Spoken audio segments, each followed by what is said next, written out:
wabarakatuh. Waalaikumsalam warahmatullahi wabarakatuh. Bismillahirrahmanirrahim. Innal hamdalillahi rabbil alamin nahmaduhu wa nusalli wa nusallimu ala rasulihil karim wa ala alihi wa ashabihi ajma'in. Alhamdulillah, bersyukur kita ucapkan kepada Allah Subhanahu wa taala karena pada malam hari ini kita bisa berkumpul ya di ruangan kita ini program peningkatan ya di asrama, yang mana yang berkumpul pada malam hari ini adalah kalian yang akan bersama santri 24 jam atau dikenal dengan musrif kamar. Alhamdulillah juga didampingi oleh senior kalian yang Ustaz Tino Ribowo. Alhamdulillah. Sebenarnya juga Ade sama Ustaz Mukhlis, tapi nanti ke Ade sama Mukhlis kita ajak diskusi sama Gus Asmi nanti ya. Karena kita semuanya harus satu visi dan misi. Tidak boleh kiainya visinya seperti ini, Gusnya visinya seperti ini, tiba-tiba kesantrennya beda visi, tiba-tiba keamanannya beda visi, tiba-tiba musrifnya beda visi, tiba-tiba ambil kamarnya beda lagi visinya. Akhirnya pondok pesantren jadi porak-poranda. Jadi sebenarnya dalam suatu organisasi struktur di bawah itu tidak boleh punya visi dan misi kecuali ikut kepada visi dan misi pimpinan. Misalnya negara siapa tertinggi yaitu presiden, maka yang boleh punya visi dan misi itulah presiden. Adapun wakilnya, adapun menteri-menterinya, adapun gubernur, bupati, camat, itu semuanya tuh harus sama visinya dengan presiden. Tidak boleh beda. Kalau beda visinya, maka negara itu akan porak-poranda. Kenapa? Ada dua setir dalam satu mobil, maka tidak akan bisa menjadi suatu instansi atau lembaga yang hebat. Maka sekarang ini guru-guru kita ini sudah banyak yang punya jalur akademik ya. Maka Satino pula sudah semester 4 ya? 3 baru kan, beliau hukum lagi ya kan. Nah, dan juga Ade juga semester 3 manajemen pendidikan Islam. Kemudian Satino juga semester 3. Banyak. Jadi kita belajar ya, maksudnya berpikir yang dinamis ya, berpikir yang luas, jangan kita berpikir sempit ya kan. Kita belajar berpikir luas, berpikir maju, jangan berpikir terbelakang. Kemudian setelah beserta salam ya kita hadiahkan kepada bisa kita Nabi Muhammad sallallahu alaihi wasallam, sallallahu alaihi wasallam wa ala alihi Muhammad. Baik, Ustaz Tino dan juga Ustaz Muhammad serta anak Ustaz dari MA ya yang Ustaz muliakan ya. Pada kesempatan ini kita akan bermuzakaro ya, atau sosialisasi, atau bisa juga dikatakan workshop ya, atau bisa dikatakan seminar kecil ya, tentang program muhasabah yang sebenarnya sudah pernah kalian lakukan di tahun sebelumnya, tapi saya lihat masih jauh daripada yang kita harapkan ya. Maka semoga di tahun ini program ini benar-benar maksimal. Jadi anak-anak semuanya, apa landasan kita membuat program muhasabah ini? Ini bukan mengada-ada, bukan merekayasa, tapi ini adalah suatu ajaran orang-orang terdahulu, para nabi, para rasul, dan juga para sahabat nabi dan ulama-ulama terkemuka dulunya.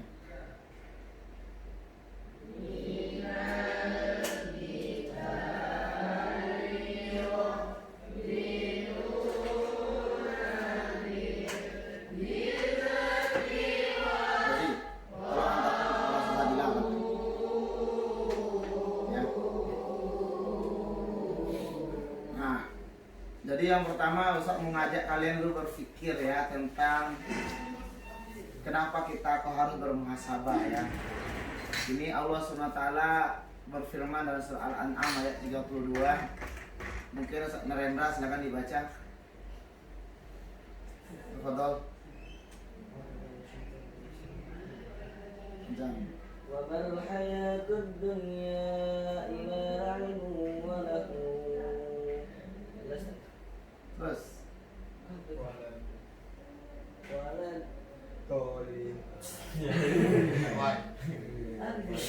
Pak Tino.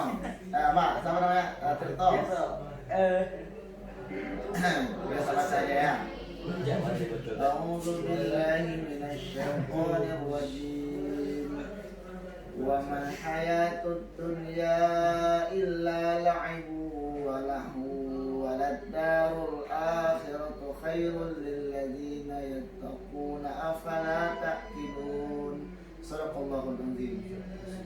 Coba baca terjemahnya ini, Zidan. Dan tiadalah kehidupan dunia ini selain dari main-main dan senda gurau belaka. Dan sungguh kampung akhirat itu lebih baik bagi orang-orang yang bertakwa. Maka tidakkah kamu memahaminya? Nah ya, jadi kita ambil landasan ya surah ini untuk kita membuat suatu muhasabah. Jadi di sini dijelaskan bahwasannya kehidupan kita di dunia ini hanya sementara saja. Kita tidak lama di dunia ini. Bahkan kita sudah tidak lama di dunia ini, dan juga kehidupan dunia itu pun tidak sebenarnya hanya main-main saja dan senda gurau belaka.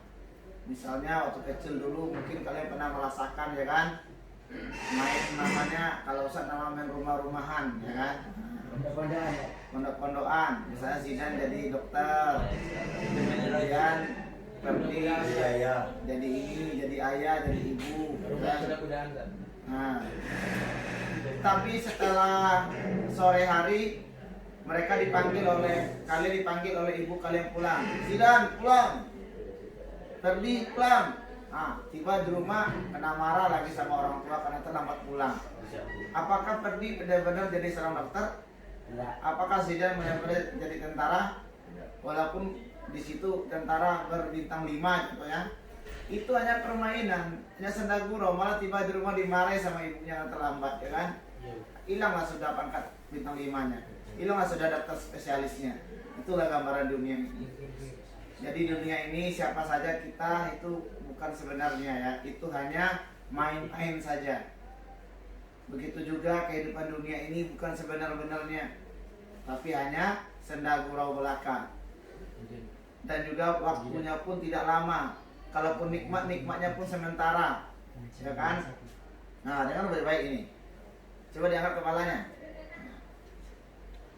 Inilah keadaan dunia ini. Kalau kita tidak pandai dalam memahami dunia, maka kita akan tertipu. Ya. Kalau kita tidak pandai dalam memahami dunia, maka kita akan tertipu. Kemudian mana yang sebenarnya kehidupan kita? Yaitu kehidupan akhirat itu yang sebenarnya. Akhirat itu selama-lamanya. Akhirat itu adalah kenikmatan yang tiada tara, yang kenikmatan yang tak terhingga, juga kesakitan yang tiada tara, kesakitan tiada terhingga, dan tidak ada batasnya. Itulah akhirat. Orang yang beruntung akan masuk surga selama-lamanya, yang mana surga itu tidak pernah terlihat oleh, tidak pernah terdengar oleh, bahkan tidak pernah terdetik oleh hati kita. Kalau kalian bayangkan bidadari cantiknya gini, itu bukanlah surga, itu bukanlah bidadari sendiri. Itu hanya sebagai gambaran ya, tapi yang sebenarnya nanti jauh lebih daripada itu. Ya. Jadi adik-adik semuanya, anak-anak semuanya, itulah gambaran kehidupan kita. Sebenarnya kalau kalian mau berpikir lebih dalam, maka tidak akan mau kalian bermain-main di dunia ini. Tidak akan mau kalian sia-siakan waktu kalian. Apalagi kali kita berada di pondok pesantren, ya kan? Pondok pesantren ini suatu anugerah yang luar biasa yang Allah berikan kepada kita, sehingga kita bisa belajar di pondok pesantren. Mungkin kalian belum memahami sebagaimana yang kami pahami di pondok pesantren. Bahkan apa? Orang yang belajar di pondok pesantren ini itu setiap nafasnya itu ibadah. Setiap langkahnya itu ibadah. Ya. Mungkin kalian tertawa, masa kami nakal-nakal gini ibadah juga Ustaz? Maka kata guru Ustaz dulu waktu di Bandung, walaupun kalian duduk aja di pojok tuh kayak tai cicak kata beliau, itu pun ibadah, tapi rugi kata beliau nggak belajar. Nah, jadi kenapa? Karena Nabi bersabda, man kharaja li talabil ilmi fa huwa fi sabilillah hatta yarji'a. Barang siapa yang keluar dari rumahnya untuk menuntut ilmu agama, maka dia seperti fi sabilillah. Ya kan? Fi sabilillah itu pahalanya dilipat gandakan. Bahkan masalah yang fikuna amalan fi sabilillah kama salihabatit amat sab'a sanabila fi kulli sumlatin mi'atu habba. Wallahu yudaifu liman yasha. Perumpamaan orang yang bersedekah di jalan Allah seperti satu butir benih, kemudian menumbuhkan 7 tangkai. Satu tangkai terdapat 100 bulir. Jadi berapa? 700 jadinya. Ya. Itu pun Allah sampaikan, wallahu yudaifu liman yasha. Allah tidak terikat dengan hitungan itu. Allah kuasa melipat gandakan segala hal. Ya kan? Nah, kita di fisabilillah, maka kita sholat duha dilipat gandakan menjadi berapa? 20. Dari tadi saya sampaikan 700. Wah, ini. Ya, kita sholat duha maka sama dengan orang sholat duha 700 kali di luar sana. Kemudian kalau kita sholat berjamaah, luar biasa lagi. Jadi semuanya ibadah. Bahkan belum sampai ke pondok aja, melangkahkan kaki saja baru keluar dari rumah sudah dapat fisabilillah. Kalau kalian benar-benar mencintai akhirat, kalau kita benar-benar ingin mencari kemuliaan di akhirat. Tapi kalau hanya formalitas saja di pondok, gitu kan, daripada di rumah capek kerja, ya di pondok aja lah, atau terpaksa, maka kalian gugur itu daripada kalian. Maka untuk itu bagaimana landasan kita surah Al-An'am ayat 32 ini benar-benar kalian pahami insyaallah. Bahkan di situ disampaikan oleh Allah, maka afala taqilun, apa kalian kamu tidak memahaminya? Apa kalian tidak berpikir gitu? Nah, gitu. Kalau bahasa kitanya punya otak enggak? Ya kan? Nah, dia buka kir otak aja. Nah, itu ya tadi ya. Ya.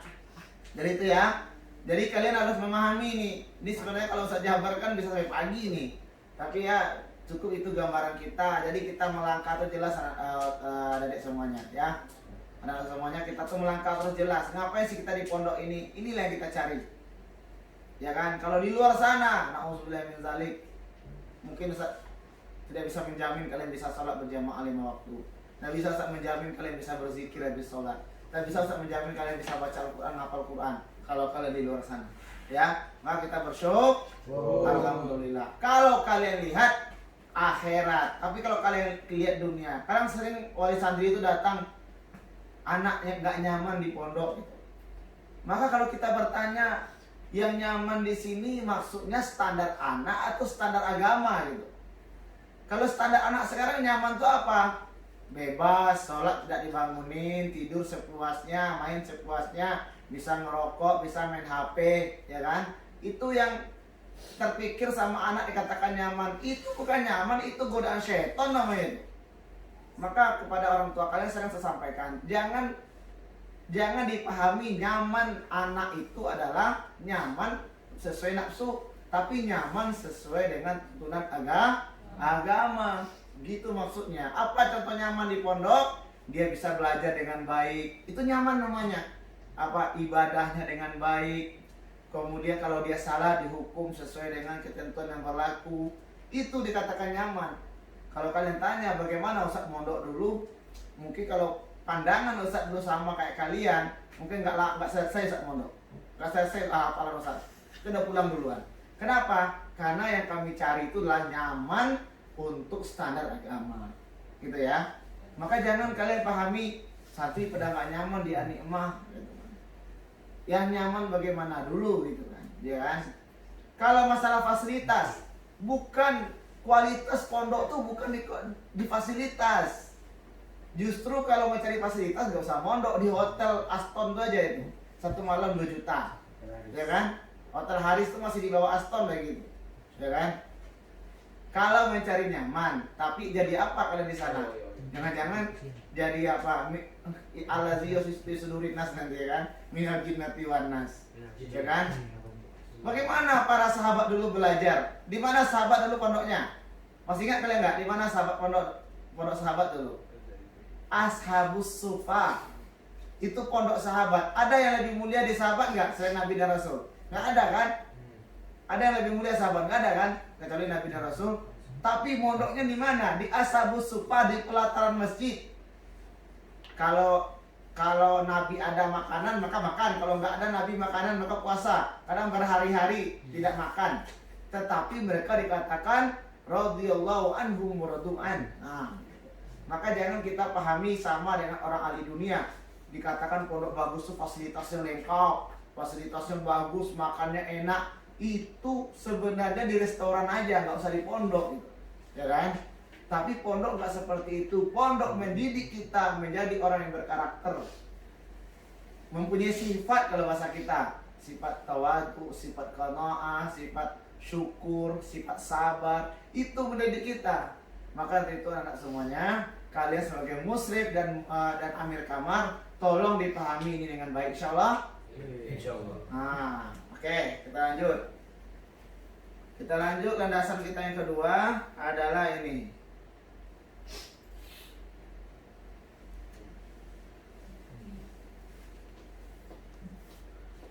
Nah, coba baca nih. Siapa namanya? Narendra baca. عن ابي هريره رضي الله تعالى عنه قال قال رسول الله صلى الله عليه وسلم اعمال امتي ما بين 60 الى 70 Wa aqalluhum من يجوز ذلك رواه. Nah, apa Nabil baca terjemah Nabil?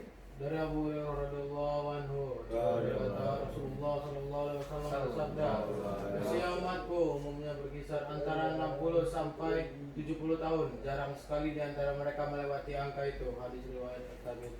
Kita dasar keduanya. Kayak salahnya dikit aja ya. Nanti jam 12 selesai nanti.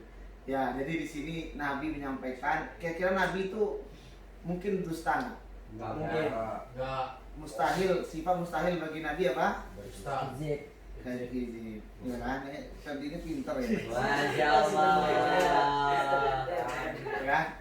Jadi Nabi itu mustahil dusta, ya kan? Karena salah satu sifat Nabi itu adalah siddiq, benar, ya. Oke. Ah, di sini Nabi sampaikan bahwasanya umur kita sekitar 60 sampai 70 tahun saja, dan jarang sekali di antara mereka, di antara kita yang melewati dari angka itu. Nah, jadi umur kita sementara di dunia ini saja, ya kan tadi kan? Sedangkan perjalanan kita yang begitu panjang di akhirat dan tidak ada habisnya, untuk bekalnya kita cari di dunia ini. Rezeki. Besok di kuburan tuh nggak bisa sholat lagi, ya kan? Nggak bisa baca Quran lagi, hanya di dunia. Atau, nah coba bisa nggak tuh sholat di kubur nanti? Nggak bisa kan? Maka perhatikan baik-baik, ya kan? Nah, jadi hanya di dunia ini saja kita bisa beribadah. Maka kadang-kadang waktu dunia itu pun kita sia-siakan, ya kan? Nah, kadang kita di pondok juga sudah. Saya lihat anak MA setiap sholat Ustaz Tino yang di kurban terus, ya kan? Ustaz Tino, kamu cari anak MA, siap Ustaz, tapi nggak tahu di mana Ustaz Tino. Daur beliau, ya kan? Ya, selalu saya lihat anak MA pada nggak ada di masjid, ya kan? Nah, nanti kalau turun-turun, kadang-kadang rambutnya aut-autan, udah sholat belum Ustaz. Kalau seperti ini, karakter kalian bagaimana caranya nih? Di pondok aja kayak gitu loh, apalagi di luar. Nanti akan bisa melihat jati diri kalian ketika kalian sudah pulang dari pondok. Itu jati diri kita nampak. Kalau di pondok ini mungkin takut diobrak-abrik sama Ustaz Tino, sama Ustaz Ade, sama Ustaz Mukhlis, sama Abu Sazbi atau Ustaz Usman kan. Maka terpaksa juga sholat. Tapi nanti siapa diri kalian sebenarnya, maka ketika kalian sampai di rumah. Bisa nggak kalian bisa menjaga salat berjamaah? Bisa nggak kalian menjaga sunnah-sunnah? Kalau bisa, itulah diri kalian. Berarti ada cahaya dalam diri kalian. Tapi kalau tidak, berarti kalian masih disinari oleh cahaya yang sekitarnya. Ketika kalian sudah pergi dari cahaya itu, kalian akan gelap, tidak akan nampak apapun. Ya itu ya. Jadi ini landasan kita selanjutnya. Kemudian kita masuk kepada yang ketiga, landasan kita. Ini yang inti pembahasan kita ya.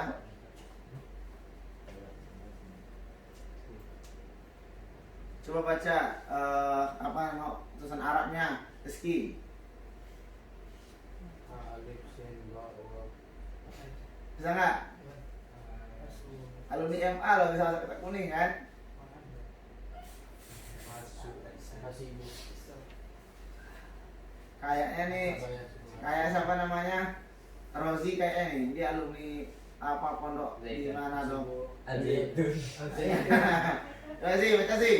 Kasih Jangan-jangan alumni Zaitun ya. sedikit. Ya, bisa baca ya. Hasibu anfusakum qabla an tuhasabu. Wazinu anfusakum qabla an tuzanu. Fa innahu ahwanu 'alaikum fi hisabi wadan an tuhasabu anfusakum al-yawma. Wa tazayyanu lil ardil akbari yawma idzin tu'raduna la takhfa minkum khafiyatun. Ini rawahu Ahmad. Silakan baca terjemasi. Artinya, hitunglah dirimu sebelum kau dihitung, timbanglah dirimu sebelum kamu ditimbang, karena hal itu akan memudahkan hisabmu kelak. Dan bersiap-siaplah untuk hari di mana semua dipaparkan, tidak ada lagi yang disembunyikan. Ya, inilah pembahasan kita ya.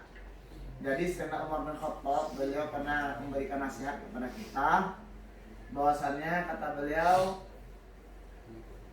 hisablah diri kalian ya. Itu kalau bahasa kitanya hisablah ya. Hisablah diri kalian sebelum kalian dihisab di akhirat. Nanti kita akan dihisab di akhirat, itu di yaumul hisab ya. Timbanglah diri kalian sebelum kalian timbanglah amal kalian sebelum kalian ditimbang di akhirat. Di mana? Di yaumul mizan. Karena dengan muhasabah di dunia itu akan memudahkan hisab nanti di akhirat. Dan hiasilah dirimu dengan amal soleh untuk hari di mana semua dipaparkan, tidak ada lagi yang disembunyikan. Famay ya'mal mithqala dzarratin khairan yara wa may ya'mal mithqala dzarratin syarran yara. Apa artinya Anda? Famay ya'mal mithqala dzarratin khairan yara. Maka apabila kamu mengerjakan, mengamalkan, kamu yakman Kul, katakanlah. Aduh, makanya kalian ketika terjemah Quran berkata pada tidur. Birabbi. Faman, maka barang siapa yakmal beramal, akhir. Barang siapa yang beramal kebaikan walaupun sebesar zarrah, maka dia akan melihat balasannya. Dan sebaliknya, barang siapa yang beramal keburukan walaupun sebesar zarrah, dia akan melihat.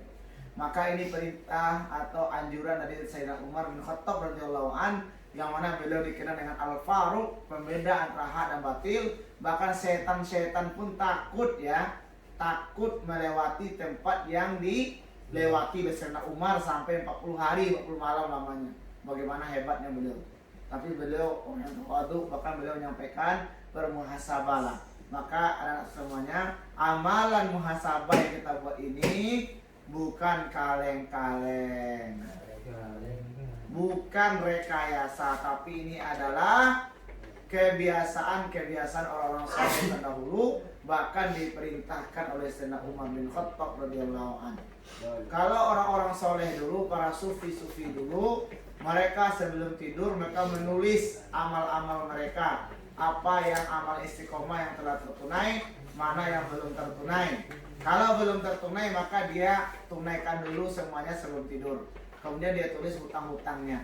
Bahkan ada sebagian para sufi, mereka menulis, menghitung berapa ucapan dia yang sia-sia selama 1 hari yang lalu. Itu orang-orang. Kalau kita nih, masya Allah, kita penuh kitab, buku satu hari dicatatnya mungkin, ya kan? Nah maka itu ada semuanya. Jadi muhasabah yang kita buat ini adalah suatu amal yang besar. Maka jangan sampai kalian sia-siakan. Maksudnya apa? Jangan sampai kalian rekayasa isinya. Misalnya disuruh jam misalnya jam 10 muhasabah contohnya. Itu benar-benar kalian duduk dengan adik-adik kalian. Kalian duduk dengan murid-murid kalian. Kalian dan juga kalau keamanan sama pesantren memantau apakah benar-benar musrifnya atau amirnya duduk dengan adik-adiknya, dengan santri-santrinya. Jangan hanya sebagai yang penting bapak senang. Kalau itu nggak ada gunanya kita buat amal sehebat ini, ya kan? Paham semuanya? Paham. Ah, baik, itu yang saya minta. Jangan sampai direkayasa, benar-benar dibuat. Bahkan kalau Ustaz di Pondok Ustaz di Tomboro sana, ini termasuk syarat kenaikan kelas. Jadi kalau kami di Tomboro sana tingkatannya sudah per orang. Satu buku tuh jadi muhasabah itu per orang ada namanya.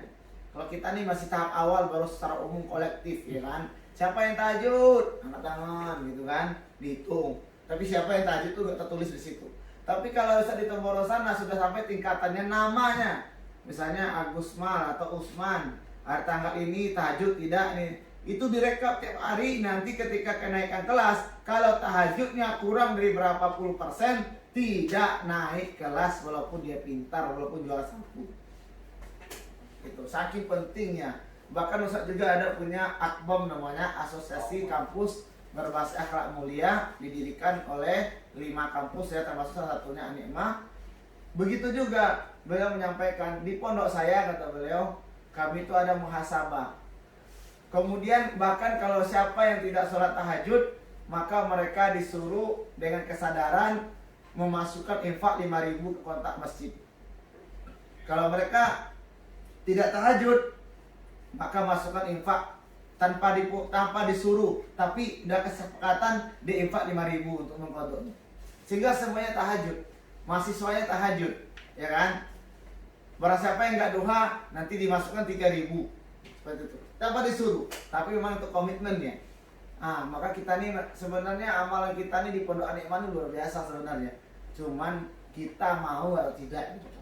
Ya baik, kita langsung kepada inti pembicaraan, yaitu